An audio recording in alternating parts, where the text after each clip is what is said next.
மார்க்கத்தில் எதை தேடினீர்கள் இளைஞர்களே? தொழுகைக்காக வேண்டி நீங்கள் ஹஜ்ரத்திடம் போய் கேட்டீர்களா? எப்படி ரசூலுல்லாஹ் தக்பீர் கட்டினார்கள் என்று கேட்டீர்களா? எப்படி ரசூலுல்லாஹ் தொழுதார் என்று கேட்டீர்களா? அந்த தொழுகையை உயிர்ப்பிப்பதற்காக வேண்டி இளைஞர்கள் வந்து கூட்டம் கூட்டமாக பள்ளிவாசல்கள் நிரம்பினீர்களா?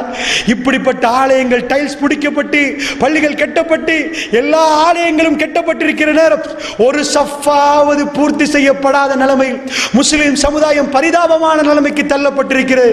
தொழுகையாளிகள் எங்கே? ரசூலுல்லாஹ் கடைசியாக கேட்டது என்ன? மயக்கமிடுகிற நேரம் என்ன கேட்டார்கள்? அஸல் அன்னாஸ், மனிதர்கள் தொழுது விட்டார்களா? மக்கள் தொழுது விட்டார்களா?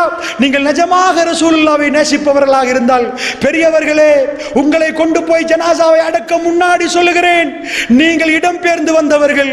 அல்லாஹ் உங்களுக்கு ஒரு சோதனையை தந்தான். நீங்கள் இடம்பெயர்ந்து வந்தவர்கள். நீங்கள் இடம்பெயர்ந்து வந்தால் முஸ்லீம் என்ற ஒரே காரணத்துக்காக வந்தீர்கள். உங்கள் சந்ததியை முஸ்லீம் என்ற ஒரே காரணத்தை சொல்லிவிட்டு விடுங்கள். இன்றைக்கு அவர்கள் முஸ்லீம்கள் என்ற பெயரோடு படத்திலும் கூத்திலும் கும்மாளத்திலும் இருந்து கொண்டிருக்கிறார்.